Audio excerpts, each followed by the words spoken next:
As I mentioned at the top of the service, today we are beginning Holy Week. It is the most sacred week for us as Christians. And it's also the week that has the most dramatic shift in tone. When I was in seminary, one of our professors explained it to us that Holy Week is like a roller coaster week. Because she said we start off so high on Palm Sunday, waving our palms and shouting Hosanna with such great joy. But then as the week goes on, we're going to dip down into the darkness and the sorrow and the sadness of Maundy Thursday and then Good Friday. And then we're going to go back up next Sunday with joy for Easter. And she said that it reminds us that on our spiritual journey, on the journey of life, we're going to have highs and we're going to have lows. We're going to go through periods of joy, and we're also going to go through periods of sorrow. We can't escape it. She said we can't get to Easter without going through Good Friday. And that is the truth. And so we start today on Palm Sunday, and as we just heard, the people are so excited that Jesus has entered into Jerusalem, the holy city. And they're so excited that they greet him with great joy, waving their palm branches and shouting Hosanna, just like we just did. But in just a few days, some of those same people who were waving palm branches, they're going to be spitting at Jesus. And some of those same people who were shouting Hosanna, in just a few days, they're going to be shouting, crucify him. And so my question for you as we begin Holy Week is, what in the world did Jesus say or do that the people went in a week's time from praising him to killing him? I mean, if Jesus was just going into Jerusalem to tell people to love one another and be kind to one another and forgive one another, why would they want to kill him? I've told you before, Jesus was not killed because he was a nice guy who was going around telling everybody to love each other. Jesus was killed because he was a threat. He was leading a very popular countercultural movement of the poor and the marginalized and the oppressed. And by the time he got to Jerusalem, that group had grown to such large numbers. And Jesus said, our aim is to bring about a new kingdom.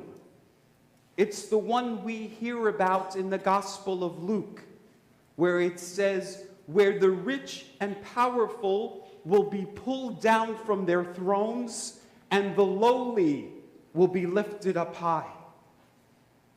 So Jesus said, this kingdom is going to be one in which the last are going to be first.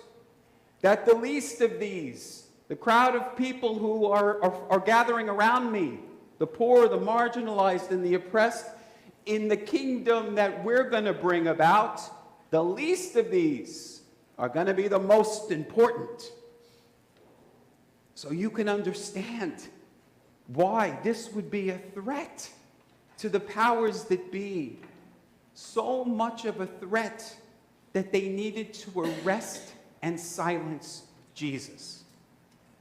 Now, one of the best books that you can read about the last week of Jesus' life is called The Last Days. We heard about it in our words of integration and guidance this morning. It's a book that was written by the late Marcus Borg and John Dominic Crossan. They were two of the leading theologians of our time. They were both part of the very famous Jesus Seminar. That happened about 40 years ago. There were a group of theologians who got together to study the Bible. And in their book, The Last Days, which was published over 20 years ago, they wrote this. The point is not that Jesus was a good guy who accepted everybody, and so we should do the same. Rather, his teachings and his behavior reflect an alternative social vision. Jesus was not talking about how to be good and how to behave in the framework of a domination system. Rather, he was a critic of the domination system itself. Jesus was a critic of the system. He was a critic of the state, of the empire. If you read the Gospels, he was constantly calling them out for their hypocrisy, for their cruelness, for their disregard of the poor and the marginalized. And he was calling them out for their greed. So you can see why Jesus was a threat and a danger, and why they needed to silence him. Now, in that book, we hear that on that first Palm Sunday, there were actually 2 parades happening. So we heard about Jesus coming in from the east side of Jerusalem, through the back entrance, if you will. But from the west side, from the big main entrance, there was a military parade that day.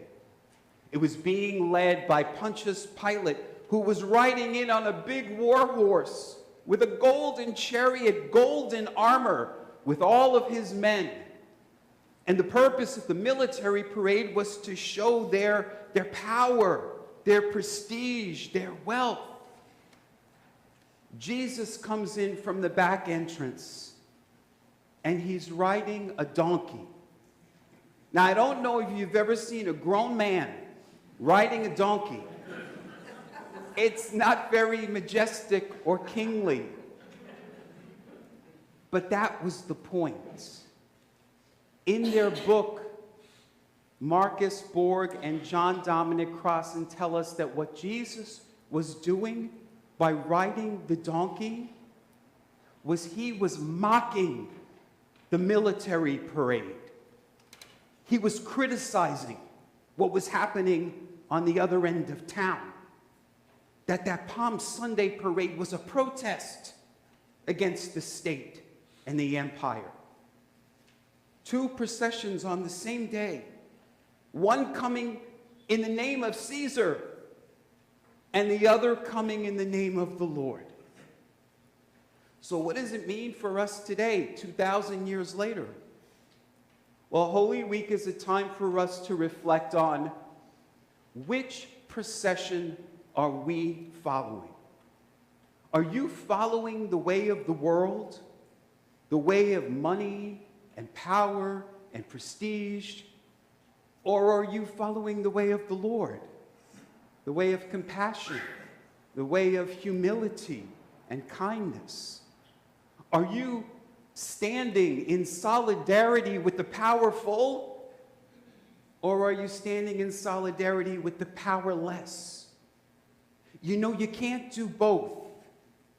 In the Gospels, in Matthew's Gospel, chapter 6, verse 24, Jesus says, you cannot serve 2 masters.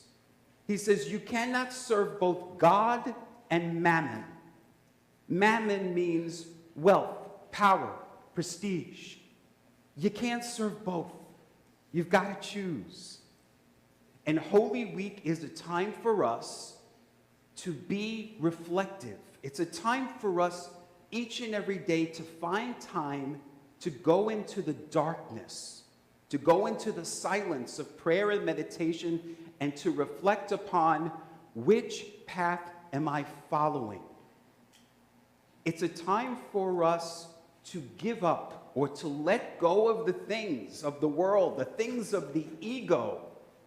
It's a time for us to crucify them so that we can resurrect the light of the Christ that is within us. And so, my friends, on this first day of this very sacred week, I hope that you will find time each and every day to go into the darkness, into what Jesus called the kingdom of heaven within you. Close your eyes, enter into that place, and connect with that light that Jesus said that is within you, and reflect on what is the stone that is in the way of blocking your light from shining more fully.